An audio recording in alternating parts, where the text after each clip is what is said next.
I'd like to acknowledge and thank Dr. Malaki Bishop, Professor of Rehabilitation Psychology at the University of Wisconsin at Madison, for his ongoing research and the many contributions he made on the slides on professional wellness in this session. So, social wellness. Social wellness refers to the relationships we have and how we interact with others. Our relationships can offer support during difficult times, which is especially prevalent while living with a chronic illness like multiple sclerosis. Social relationships and social wellness involves building healthy, nurturing, and supportive relationships, as well as fostering a genuine connection with those around you. Now, important relationships take effort and energy and come in many different forms.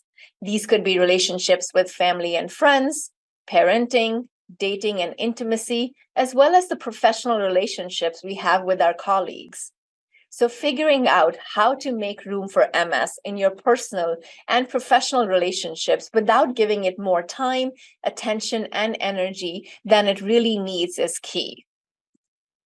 Now, as humans, we have a fundamental and unique need to interact with other people.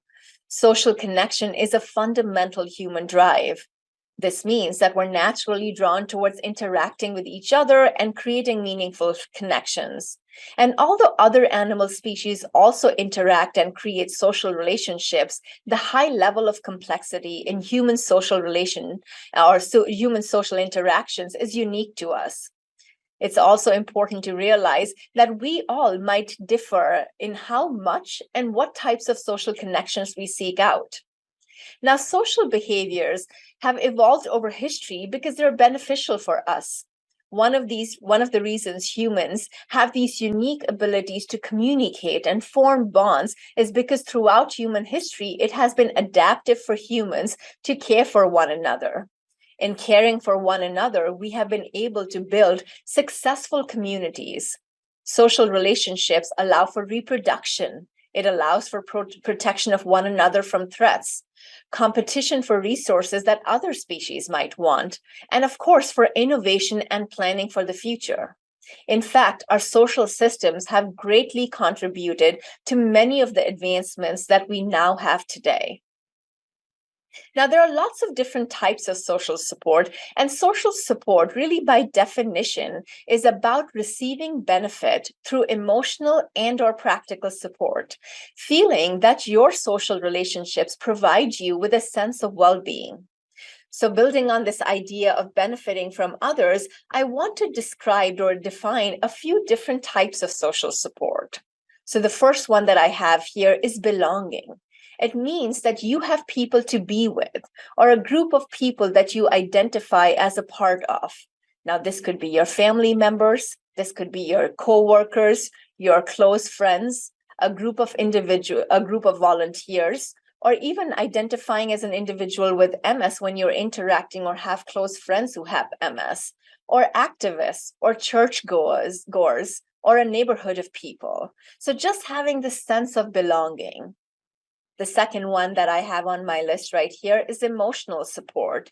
It means that you have others that give you a sense of warmth and nurturance. The third kind of support is often the kind of support that we're thinking when we think about social support. This is material support or practical support. This means that you have someone to provide you with the help or the supplies that you may need or to help to complete tasks. So this could be someone cooking meals for a family with a sick family member, or it could also mean getting rides somewhere. But this could also mean getting help on a daily basis when you're not in distress. So someone who's trying to help you out financially, someone who's there to pick up groceries for you at the grocery store, or again, giving a ride or helping you clean the house. So just kind of practical support that you can get from others. Another kind of support is what we call informational or appraisal-based support. So this means having someone to talk to about problems or questions or concerns. So this type of support can include providing needed information or giving advice while having the other person's best interest in mind. So, to really highlight the importance of social support on health, I thought I would present to you the results of this meta analysis. Now, a meta analysis is essentially a special kind of analysis. And what that does is that it merges data across several different studies to give you a true estimate of the effect size.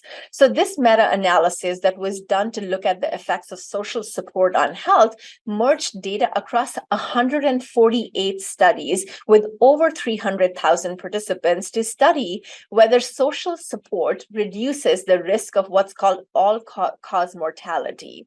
Now, across all of the studies, what they found was that there was a 50% increased likelihood of survival as a function of stronger social relationships. Let me say that again. So with this study, they found was that there was a 50% increased likelihood of survival as a function of stronger social relationships. That is remarkable. The influence of social relationships can reduce the risk of mortality. And what was really interesting about this study was that they also compared this effect that they got for social relationship with other risk factors that are known to increase risk for mortality. In this figure here, I only talk about smoking because smoking is considered as one of the strongest risk factor for increasing your risk of mortality, but they also looked at alcohol, physical inactivity, your body mass index, hypertension, air pollution. And across all of these factors, the strongest effects on survival was for social relationships. So, how does social support impact our health? There have been lots of review articles, lots of studies that have looked at mechanisms through which greater social support is associated with our health. And this was a paper that was published in 2006, and it identified 4 different mechanisms through which greater social support is associated with overall health. So, one is that if you have higher levels of social support, you're more likely to engage in healthy behaviors. So, this could include exercising. This could include keeping your healthcare appointments, taking care of feelings of depression and anxiety, which is actually related to the second mechanism, which is greater social support helps reduce feelings of depression and loneliness. It also increases your sense of control. And then finally, and really importantly, which is important in individuals with MS, is that greater social support is known to improve your immune functioning. And now this is a surprising finding because many people, when they first hear about it, they're like, what? Social support is associated with immune functioning. But I wanted to highlight 2 studies over here that directly examine this relationship. So in the graph on the left, this was a really interesting study that was designed to assess the role of social support on immunocompetence of care partners of those with cancer. So not just individuals, so not in individuals with cancer, but their care partners. And you don't really think about this, but our social support can also have an influence on how our immune system reacts to pathogens. And this is a topic that's really important right now. And in this study, so rather than simply measuring the baseline levels of immunological components, they looked at how the person's immune system reacted when injected with pathogens. So they inserted different pathogens into these individuals to see if their T cells would proliferate and destroy the target tumor cells. And what they found was that those with high social support, so these are the individuals who have these filled in black dots. So this is the line represented by that. So those with high social support had higher T cell proliferation, which is a marker of their immune system doing well. And this was really interesting work because they were looking at participants who experienced relatively prolonged stress. So these were care partners of those living with cancer. So very strong evidence supporting that social support is in fact associated with better immune health. On the figure on the right, this was a study that was done with aging women. And what they looked at was this relationship between positive relationships that you may have with others and your baseline levels of systemic inflammation. They used this marker called IL-6, which is interleukin-6, and plasma-based measures of those. So basically, essentially, They collected blood in all of their participants, and they found this negative relationship, so that the higher that so the more positive relationship that you have with others, the lower levels of systemic inflammation you have in your body. So really exciting research suggesting that social support benefits your immune health. So what about in individuals with MS? So now this research is in its infancy, and there are few studies that have directly examined this relationship with multiple sclerosis. But what we do know is that people with MS are less likely than the general population to seek social support. Lack of social support is associated with depression and lower reported physical health status.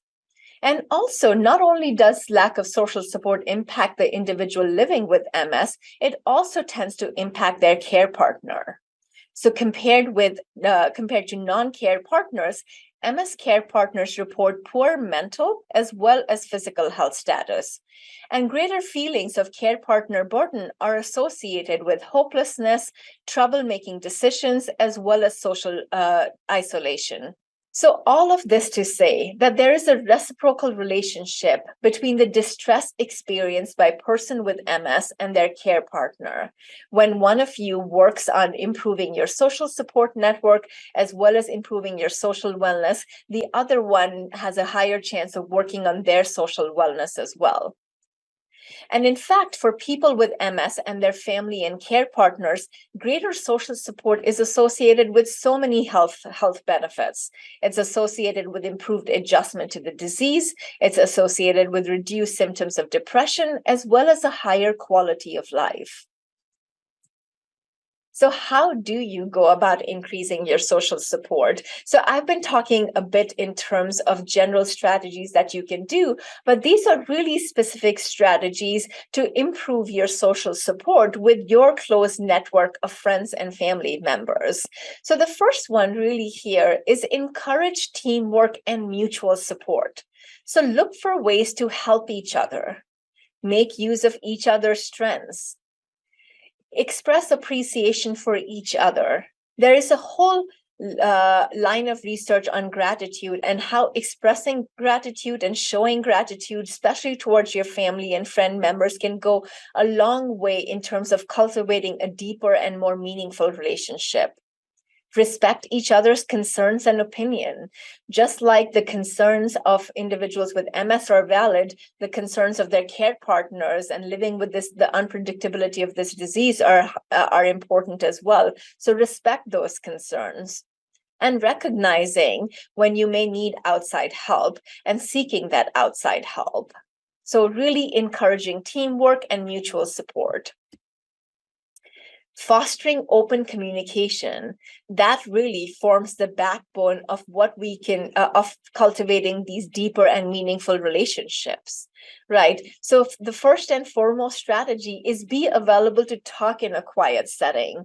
I know that when I'm talking to my partner, I have kids running around or I have dinner on the stove, and it's hard to really have a meaningful conversation. So when you feel like you are interested, you want that meaningful conversation, really find a space where you can talk in a quieter setting and really show that you want to listen, because half of the battle with open communication is about engaging in mindful listening, really hearing what the other person is saying, trying not to interrupt, argue, or criticize. And through all of this, be patient in your communication, be kind, and show affection. And really try to understand each other. Ask if you're not sure. You know, in my role as a psychologist, one of the skills that we tend to use a lot is paraphrasing. So if you're not sure in terms of what the other person has communicated, maybe paraphrase that and repeat it back to them. And then sharing fears and worries with each other. There really is a whole body of research that tends to suggest that when you share your fears and worries, when you are more vulnerable in your conversations, in your relationships with others, that often leads to fostering a more meaningful relationship. And then a third strategy is really about encouraging self-care. We can invest in our relationships only when we're taking care of ourselves. And the first one is to practice healthy lifestyle habits. This could mean a whole host of things for different people. For some, this would include taking a walk. For others, maybe reading a book. And for others, eating a healthy meal. So really engage in healthy lifestyle habits. Keep those healthcare appointments, whether that's with your MS neurologist or with your psychologist, but really staying on top of it. Talk to others with similar experiences. Join support groups for MS or MS care partners. There's a whole body of research on the importance of social support groups, especially sharing your experiences with those who are in a similar boat or are on a similar journey in terms of understanding how MS impacts their lives. And then the last strategy really is about seeking information. Allowing us to get information is what empowers us to make informed choices. So really kudos to all of you who are here at this wellness talk learning about social wellness.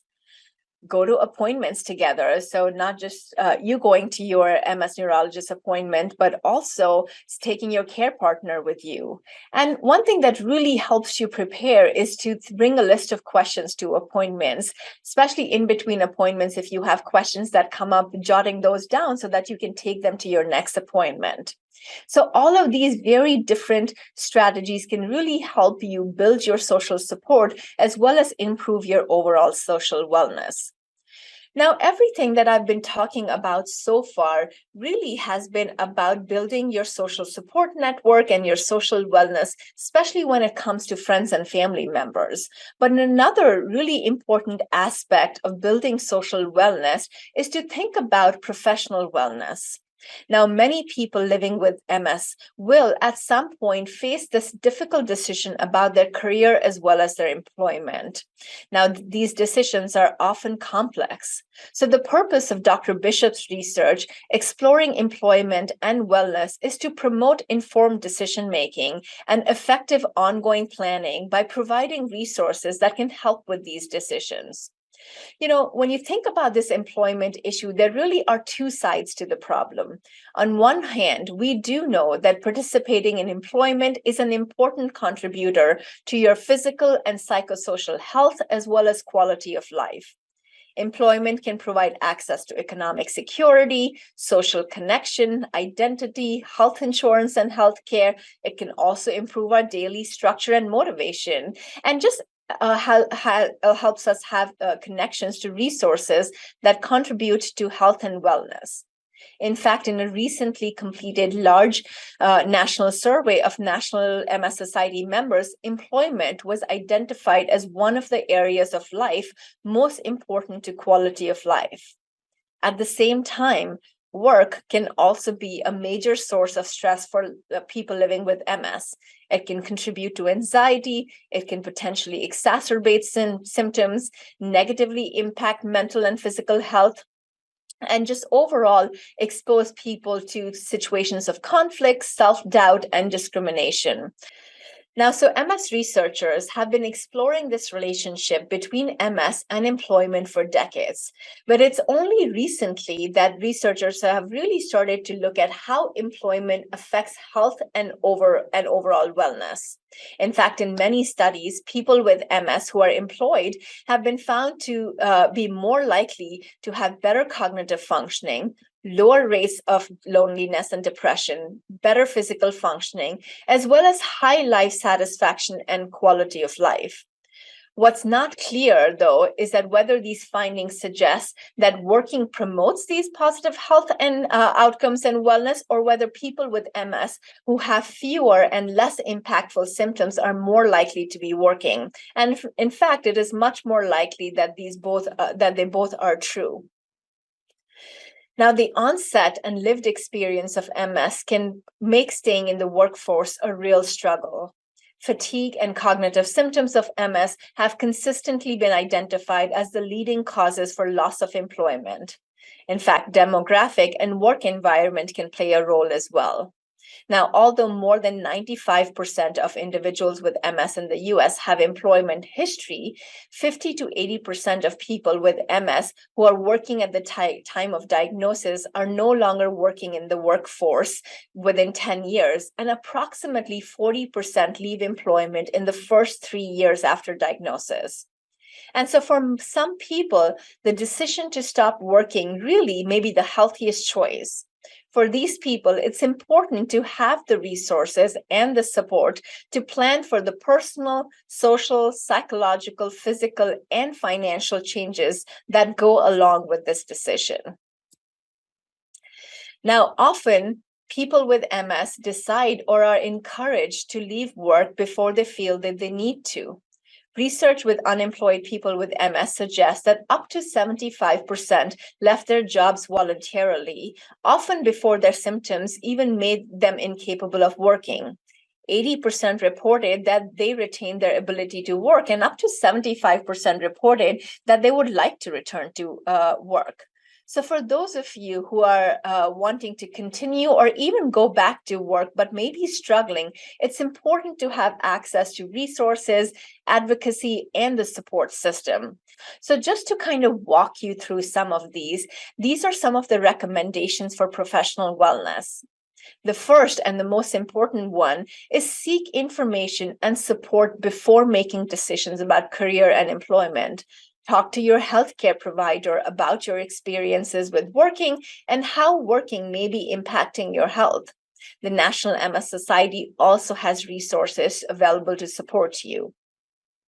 Seek out a rehabilitation or a career counselor.